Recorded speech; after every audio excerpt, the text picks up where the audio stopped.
So, uh, we are from Group A and we are going to talk about Wonder Woman 1984. I'm going to start with synopsis. So, in 1984, Diana works at the Smithsonian Institution in Washington, D.C., while secretly performing heroic deeds as Wonder Woman. New museum employee Barbara Ann Minerva, a shy geologist and cryptozoologist, is barely seen by her co-workers and comes to envy Diana. Later, the FBI asks the museum to identify stolen antiques from a robbery that Wonder Woman recently fought.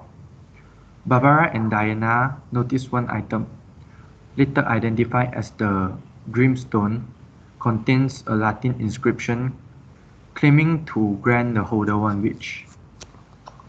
Barbara wishes to become like Diana, but acquires the same superpowers, while Diana unknowingly wishes for her deceased lover Steve Trevor to be alive, resurrecting him in another man's body.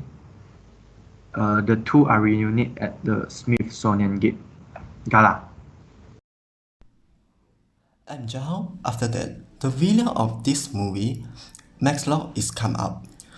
He stole the Dreamstone from Barbara to help his company, and he wished to become the stone itself. To make up for the price of wishing, she granted wishes globally to gain the health and strength from the wishes. So Diana wanted to stop him. However, Barbara was aligned with Max and hindered Diana. Due to the price of wish, Diana losing her power and can't defeat Barbara, who become a cheetah-like human as she wishes to become Apex Protector. Diana make a huge decide. She renounced her wish so that she can retrieve back her power. However, that will make her lover no longer survive anymore. After he defeats Barbara, she confronts and convinces people to renounce their wishes. By showing the unhappy childhood of Max Charles, Max renounced his wish and Diana saved the world. Happy ending.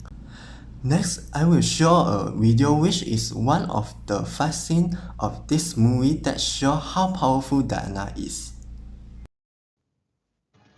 Are you sure?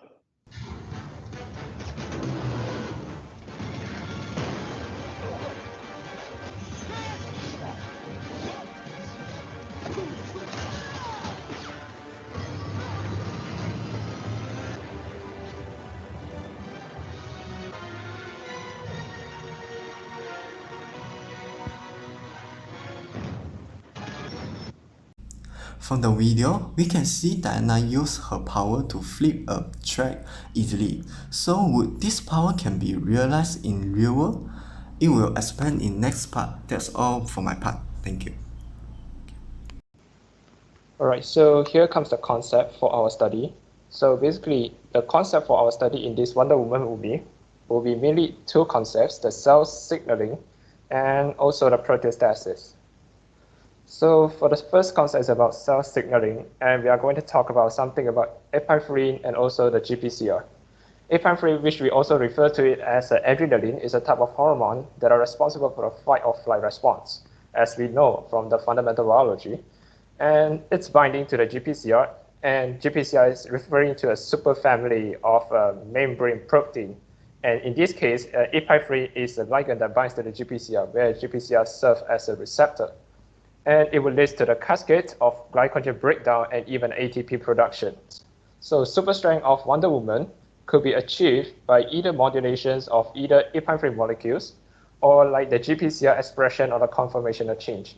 And that will be the target of how we going to propose how the changes in epinephrine or the GPCR will lead to the increase in the superstrength and how the Wonder Woman exhibits her superstrength in the movie.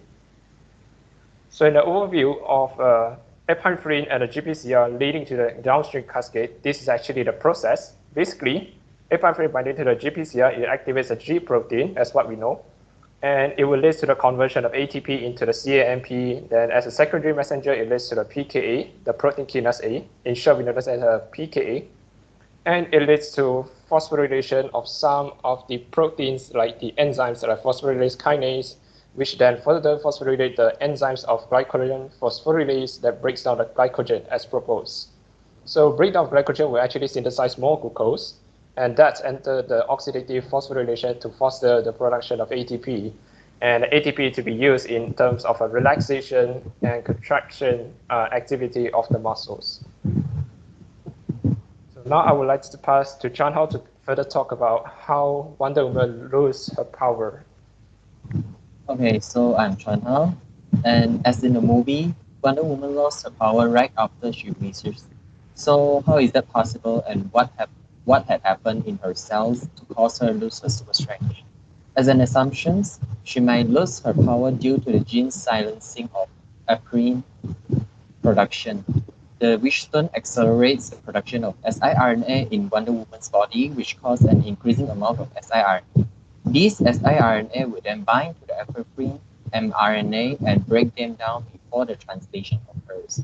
This is how Wonder Woman loses her power, as her power field apirin production is silenced. As for how she regained her power, the effect of wish soon wear off after she renounced her wish.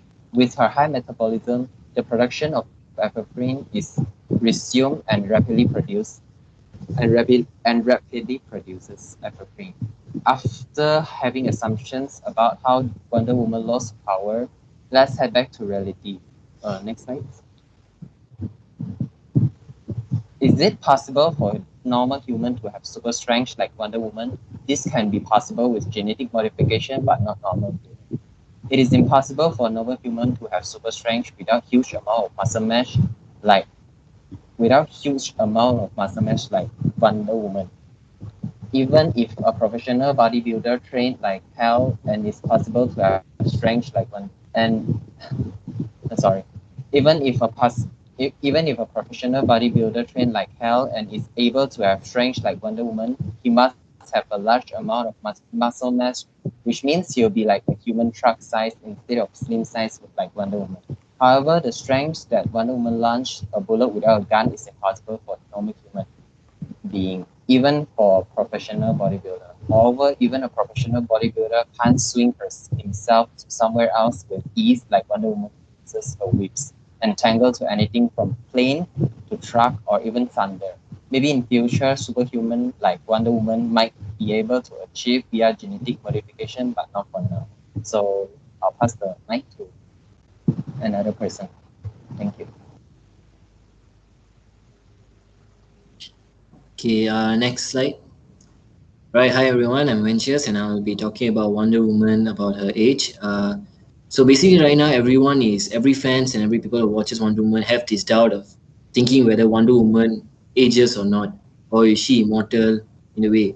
But given the reveal that Diana is in fact Zeus' daughter, instead of just a princess, right, the implication is that she's essentially immortal, or failing that ages really, really slowly. Like, for example, in the Wonder Woman 1, when she faces her half brother Ares, who is eventually Sir Patrick Morgan, you can see that he's older than her, although he is her brother.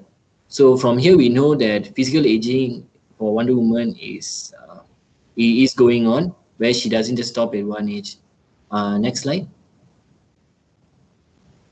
Okay, so basically, how is it possible for a person to actually age slowly or have the same ability as Wonder Woman's aging? So basically, we can use the proteostasis. It's actually placed with the life cycle of a protein. After synthesis, proteins require correct folding and trafficking to correct cellular locations. Components of the cell's proteostasis machinery mediates this function as well as detoxifying damages and misfold proteins. Pathways that regulate aging can modulate many aspects of proteostasis through transcription factors such as DAF16, HSF1, and effector molecules such as kinase mTOR. So right now I'll pass the mic to my friend. Now I will be talking about the importance of proteostasis in aging. Proteostasis is the process that regulates protein within the cell to maintain the health of both the cellular proteome and the organism itself. Next is that proteostasis also involves a highly complex interconnections of pathways that influence the fate of a protein from synthesis to degradation. So when there's the disruption of one or more of these proteostasis influences, it can manifest in pathologies such as Alzheimer's disease, cancer, and diabetes. Lastly, proteostasis is the key to ensuring successful development, healthy aging, resistant to environmental stresses, and to minimize homeostatic disturbance from pathogens such as viruses. Next slide. At the end of our presentations, I'll be talking about the facts and fictions. The facts are it is not possible for normal people to age so slow like Wonder Woman. As for the fiction, she is essentially immortal, therefore she has the superpower to age slowly. By comparing the reality to scientific facts, it is impossible to age slowly without staying in a good shapes and exercise. Next is that it is also impossible to age slowly without getting enough protein for our bodies. Lastly, it is impossible as to age slowly without avoiding toxins, for example, like smoking and drinking alcohol. This ends our presentations. Thank you.